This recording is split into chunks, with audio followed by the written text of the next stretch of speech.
I really want to make a Christmassy quilt or quilt project, but all I really have right now is some Christmas scrappy fabrics. I don't have a lot of Christmas yardage right now. And this time of year, it's easy to spend a lot of money, and I really didn't want to go out and buy a lot more Christmas fabric. So I'm going to use what I have to make a table runner. I decided a smaller project is best because this time of year, it's hard to find a lot of time to just sit and sew. So a quick project will work the best, I think. So I'm going to use my Quilt Builder Card Deck for Christmas, and I'm going to grab some blocks that I think will work great for a table runner, and that will also work with the colors of scrappy fabric I have, and string a few blocks together and make a table runner. If you aren't familiar with these Quilt Builder card decks, they are a lot of fun. They come with a lot of different blocks in them and then some different ideas as well. So here is what one of the blocks looks like, and you can see it shows you all the different pieces that you'll need to make on one side, and it's not in color, so it leaves your mind open to different possibilities. Now, when you flip to the other side, you'll get a few different diagrams. You'll get one that has a bit of color in it to kind of give you an idea. You'll have one with all the pieces that you'll be cutting, and then you'll have one in just, white with the outline, and then the same type of photo from the other side that's like a grayscale. This is what I really love though, is all of the different block sizes. You have 6-inch up to 36-inch. So you'll be able to make any size block you pretty much want to, and all of the cutting instructions is right there for you. And then it shows you all of the cuts you need of each piece, and it'll tell you the amount of cuts and then how many you need of them, because sometimes you'll have a cut like a square that you'll cut into 4 different triangles for, say, a flying geese block, and you may only need one of those. So it's really helpful that it tells you how many you actually need from that cut. So here's what one of the cards looks like that gives you different ideas of how to bring a full quilt together using some of the blocks from the quilt. So this one is a snowfall layout, and it tells you how many blocks you're going to be using. And then it will tell you the quilt size and then what blocks you need. So you'll need a sparkling star block that is 36 by 36 inches. And then you'll also need 16 snow flurry blocks that are 12 inches by 12 inches. So I really love that it's really easy to use these and mix and match. And I love that they give you ideas to start off with and kind of get ideas flowing. But you can always use these any way that you like to make any project that you would like. You could make a wall hanging, you could make a pillow, table runner, a full-size quilt, whatever you are looking to make at that time. You can go through these blocks and just get some ideas. All right, so even though I would love to make one of those larger quilts, today I'm just going to be showing you a table runner that I am putting together. So I pulled out a present block, and then a block that I'm going to use to make ho ho ho on the table runner. And then I'm also making a wreath block for it. So I'm using 3 different block ideas from this kit to bring this quilt together. So here's what I've made so far. I have the present block put together, and I used the 12-inch size block.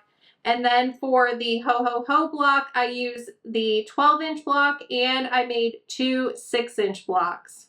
I have a few tips for you when using these block cards because they don't have any written instructions on how to bring the blocks together. So you're just going to see the block layout and all the pieces you need to cut, but there's really no assembly instructions in there.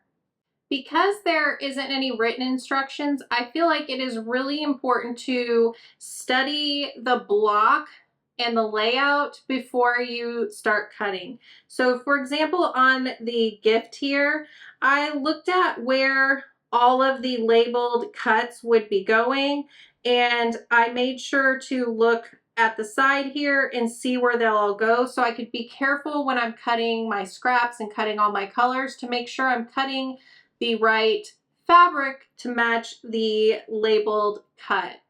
You can see here I also put some washi tape, just some pretty washi tape over all the cuts that I'm not going to be cutting, just so they wouldn't distract me. There's so many numbers throughout there. So I found this so helpful. The reason I used washi tape is because I find that it's not as sticky as some other things that I could put on here, and it'll come off really, really easy. But just highlighting the block that I would be cutting on here, making it really easy to look and see my cut, really helped me not make any cutting mistakes. And since I didn't have a ton of fabric here to waste, I wanted to make sure I was cutting very intentional. Now for the Ho Ho Ho block, especially the 6-inch cuts were so tiny. So I was really, really careful when I was cutting these because I feel like the smaller the cut, the less forgiving it is when you're not sewing very carefully and when you're not cutting very carefully. So it's really important to be very, very accurate with these tiny cuts. And if you see here, there are some half square triangles as well. And they were particularly adorable, but also I did a lot of very careful trimming with these because they were absolutely tiny. They're probably the tiniest half square triangles I've ever made, but I do think with this block it's worth it to carefully sew these together. So I'm really loving how this is turning out. I did add some sashing between the blocks because you can see they would really just run right together here without it. The edge of the present block would be right up against the H block here. So I am going to add another sashing here, but first I need to bring this wreath block together. So I have all of my block laid out except for 2 half square triangles, and that was intentional. I wanted to show you something with that block. Now throughout all of the blocks in here, they all instruct you for half square triangles to cut 2 triangles. So you're going to cut a square and then you'll cut it in half and then you bring your half square triangles together, which is fine, but it's not how I really love to make half square triangles. One thing about me is that I cannot make a perfect half square triangle at all with just sewing it. I have to trim it down to size to get it to turn out perfect. If I just sewed these 2 together and it was supposed to be the size I needed for this block, it would turn out wonky. It's not going to turn out right. Now, because I knew that making the half square triangles using the triangles cut in half just wasn't going to work for me, I decided to just adjust the sizes to make them 2 at a time. This was really easy with this block because I knew the size that the half square triangles would need to be because there are whole blocks right next to it. So all I did was size my squares up that I needed for the half square triangles so that I could make them using the 2 at a time method. So doing the 2 at a time method, I'm just going to put these right sides together. I have a line drawn corner to corner and I'm going to sew a 1/4 inch seam along each side of it.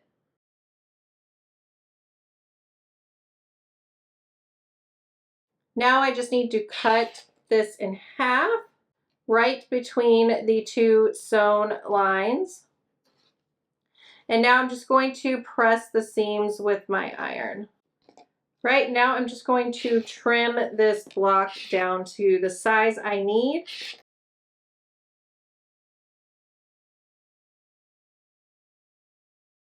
Okay, and so now I have 2 more of my half square triangles for this wreath, and they are perfect, not wonky at all, which is how I know they would be if I had sewn those triangles together. When I looked at this wreath pattern, I could see that there were quite a few different half square triangles throughout here. And I knew that before I could sew this block together, I would need to get all those half square triangles finished first. Now that they're all finished and the block is laid out, the easiest way I feel like to sew this together is to bring the rows together first. All right, so I have the first 2 squares in the first row, and I'm going to sew a 1/4 inch seam.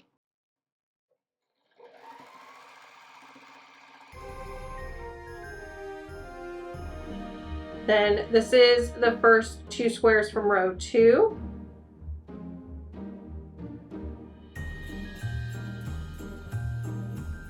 Now I have the next 2 in row 3.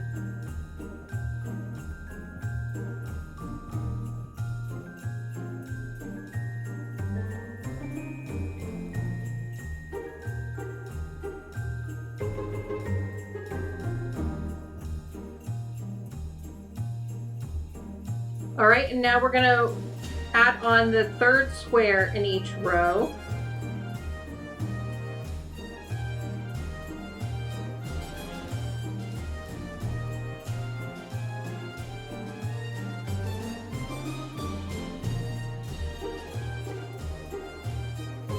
Now we're adding on the final block to each row.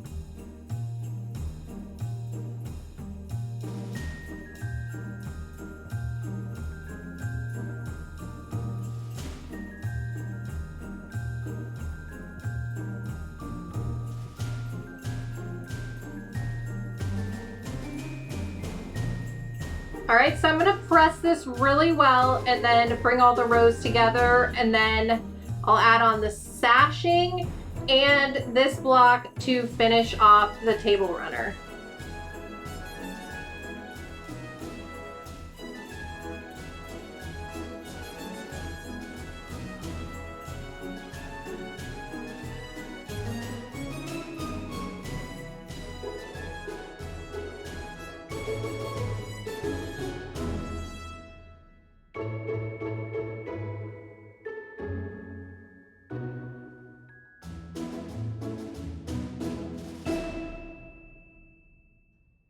Oh my goodness, it is so cute. And it's seriously just a day project if you have the time to sit for a few hours.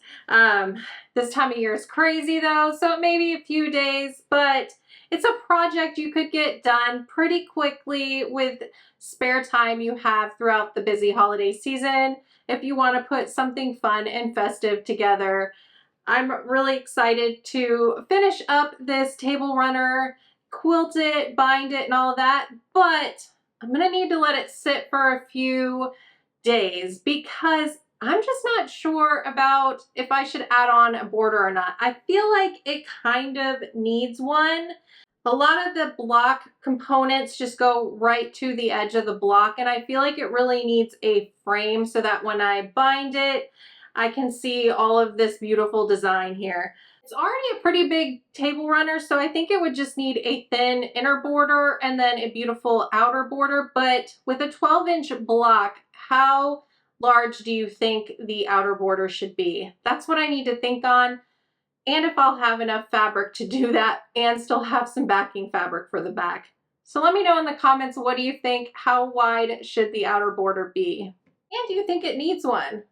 I don't know. That's why I like to let it sit for a little bit so I can look at it and just kind of decide, lay some of the fabrics behind it that I have and see what will work really well. I'm really limited on the fabric, so it's going to depend on that too. I had a lot of fun using this set. I will link to it in the description of this video if you're interested in something like this. There are also a few versions of this set that isn't like holiday themed, so I'll link some of those as well. Thanks so much for watching, and I'll see you in the next video. Bye.